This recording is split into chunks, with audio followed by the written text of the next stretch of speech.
Chapter number 4 retirement of partner का full chapter exercise answers हम लोग देख रहे हैं। पहला, द प्रॉफिट और loss from revaluation on retirement of partner is shared by the remaining partners, all the partners, only retiring partner, bank. Now सबसे पहले तो सिंस रिटायरमेंट के टाइम में सब पार्टनर्स मौजूद है, इसलिए ऑल द पार्टनर्स। यदि एडमिशन ऑफ पार्टनरशिप रहता है तो नया पार्टनर को प्रॉफिट नहीं दिया जाता, क्योंकि तब तक वो नहीं था जब तक उन्होंने प्रॉफिट कमाया था। तो रिमेनिंग या ओल्ड पार्टनर्स को दिया जाता है, न्यू को नहीं। बट यहाँ पे तीनों पार्टनर मौजूद है, एक रिटायर हो रहा है, इसलिए प्रॉफिट तीनों को दिया जाएगा। किस रेशियो में? उनके profit sharing ratio. Decrease in the value of assets should be dashed to profit and loss adjustment account. Now, value of assets कम होता है तो घाटा है बिजनेस के लिए, ठीक है ना। So profit and loss adjustment को डेबिट किया जाता है। वही increase in value of assets होता है तो क्रेडिट होता है। ये एडेड या इक्वल, जो एडेड है, यदि वैल्यू बढ़ता है तो बैलेंस शीट में उस पर्टिकुलर एसेट के वैल्यू में ऐड होगा, और इक्वल का तो सवाल ही नहीं उठता। The balance of capital account of retired partner is transferred to his dash account if it is not paid. Now correct answer क्या है? नाउ पर्सनल तो होगा नहीं, क्योंकि रिटायर हो चुका है तो वो कैपिटल अकाउंट रहेगा नहीं। सन, यदि डॉटर रही तो क्या? Current account. तुमको फिक्स्ड और फ्लेक्सिबल बोलना पड़ेगा, लेकिन करंट अकाउंट रहेगा नहीं क्योंकि वो रिटायर हो रहा है। तो अल्टीमेटली कौन सा अकाउंट में जाएगा? लोन अकाउंट में जाएगा। Gain ratio is that ratio less old ratio. New equal capital या सेक्रीफाइस? सिंपल सा है, new ratio less old ratio. Sacrifice ratio old minus new होता है, ठीक है। New ratio is equal to old ratio plus dash ratio. Simple सा है। ये जो जो फॉर्मूला है, ठीक है ना, अभी मैं तुमको ये करके बताता हूँ, ठीक है ना। ये जो है न्यू रेशियो, ठीक है, less old ratio is equal to gain ratio, ठीक है। गेन रेशियो को बेनिफिट रेशियो भी बोलते हैं। सो ये ओल्ड रेशियो इधर आ जाएगा तो प्लस हो जाएगा ना, ये लॉजिक है। ये फॉर्मूला, मतलब ओरिजिनल फॉर्मूला को इन लोगों ने मॉडिफाई करके ये फॉर्मूला बनाया है। ओके, आगे बढ़ते हैं। Apte, Bhate and Chitale are sharing half, 3/10 and 1/5। If Apte retire, then their new profit sharing ratio will be 5:2, 3:2, 5:3, 2:5। इसको कंप्यूट करके बताना पड़ेगा पहले ना। एक बार देख लो कैसे कंप्यूट करते हैं। पहले मैं इधर लिखता हूँ 1/2, फिर 3/10 और 1/5। इफ तुम चेक करोगे तो एलसीएम क्या आएगा? 10 आएगा, ठीक है। 10 डिवाइडेड बाय 2, 5। 10 डिवाइडेड बाय 10, 1, तो ये 3 रहेगा। 10 divided by 5, 2।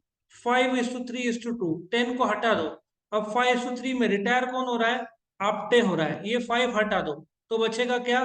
3:2। So correct answer will be 3:2। ये तुमको वर्किंग नोट में बताना पड़ेगा, डायरेक्ट आंसर इसका नहीं आएगा। आया समझ में? इसका वर्किंग नोट तुमको करना ही होगा, या रफ वर्क लास्ट पेज में रफ वर्क लिखने का, वहां पे कर लेने का।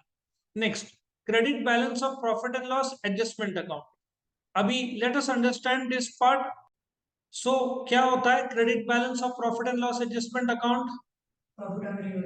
डेबिट साइड रहा तो घाटा होता है, तो loss on revaluation. Credit side रहा तो क्या आएगा? Profit on revaluation. Credit side रहा तो, ठीक है, डेबिट साइड रहा तो। इन शॉर्ट, क्रेडिट बैलेंस मतलब क्रेडिट साइड ज्यादा, डेबिट बैलेंस मतलब डेबिट साइड ज्यादा। The ratio in which continuing partners are benefited due to retirement of partner. अभी एक सिंपल सा इसका एक्सप्लेन बता करता हूँ, ये क्या है। नाउ ये गेन रेशियो लॉजिक क्या है इसका, वो देखते हैं। नाउ सपोजिटली 3:2:1, ये ए है, ये बी है, ये सी है। सी रिटायर हो रहा है तो इसका 1 हिस्सा दोनों में जाएगा ना, तो दोनों में प्लस गेन होगा ना इसमें, तो इसलिए इसको गेन रेशियो बोलते हैं। Now debit balance of revaluation account, अभी मैंने बताया था थोड़ी देर पहले, क्या था? डेबिट साइड ज्यादा तो loss on revaluation, credit side ज्यादा तो profit on revaluation, correct. So debit balance मतलब डेबिट साइड ज्यादा, क्रेडिट बैलेंस मतलब क्रेडिट साइड ज्यादा। The ratio which is obtained by deducting old ratio from new ratio. Now तुमको ध्यान से देखना पड़ेगा, old ratio from new ratio. From new ratio मतलब कि न्यू रेशियो पहले है और old ratio is deducted from the new ratio. उल्टा होता, यदि न्यू रेशियो फ्रॉम ओल्ड होता तो इधर आंसर सैक्रिफाइस आया होता, वो तुमको समझना होगा। Okay, money value of business reputation earned by the firm over a number of years. Simple सा लॉजिक है, जो रेप्यूटेशन है उसको क्या बोलेंगे, गुडविल। ठीक है, goodwill balance sheet asset side में आता है। पार्टनर्स अकाउंट वेयर लॉस और profit on revaluation is transferred. Now simple सा है, प्रॉफिट और लॉस रिवैल्यूएशन से निकल के कहा जाएगा, या तो कैपिटल, ठीक है, या तो current account.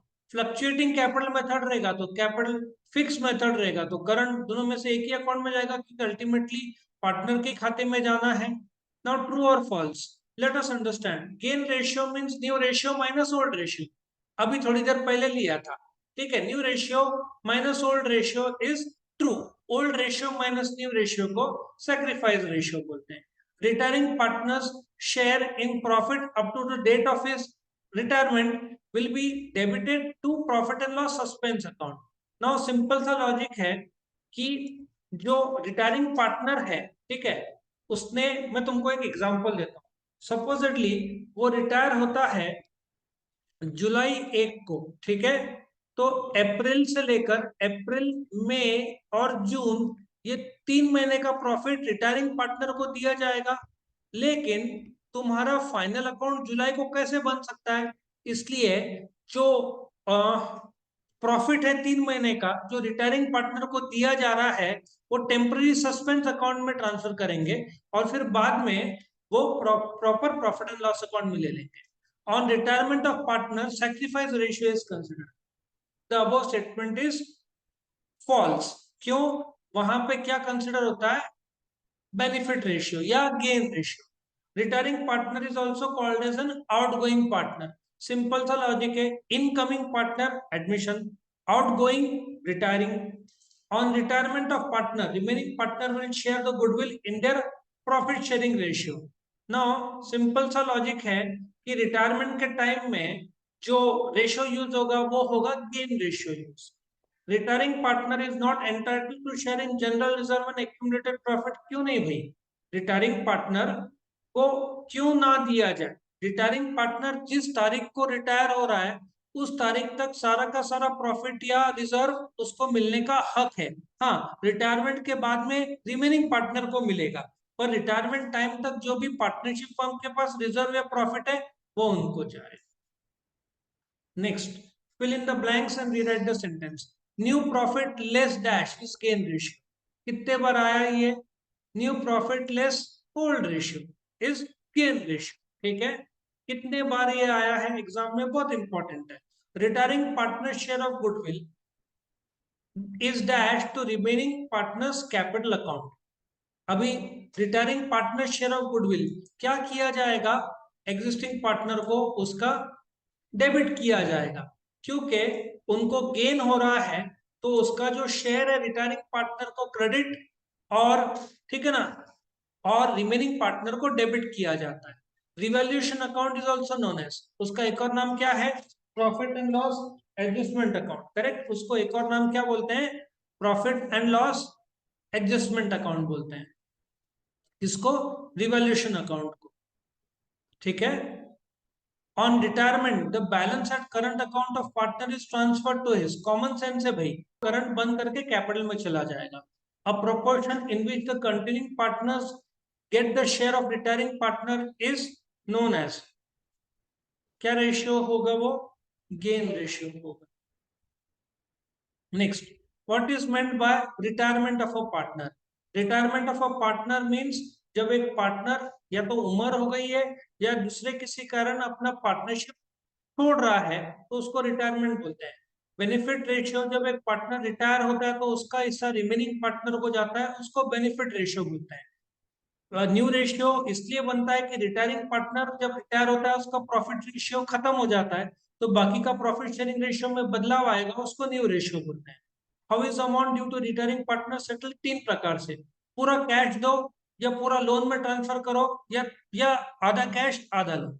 How is gain ratio calculated? New ratio minus old ratio. Why is retiring partners capital account credited with goodwill? क्योंकि अब तक उसने जो भी काम किया है, गुडविल फर्म का जो हिस्सा कमाई है वो उसको क्रेडिट दिया जाता है, ताकि उसको लौटाते समय कैपिटल मिले और जो मेहनत किया है फर्म में उसको मिले। करेक्ट। यहाँ पे रिटायरमेंट ऑफ पार्टनर के ऑब्जेक्टिव्स खत्म होते हैं।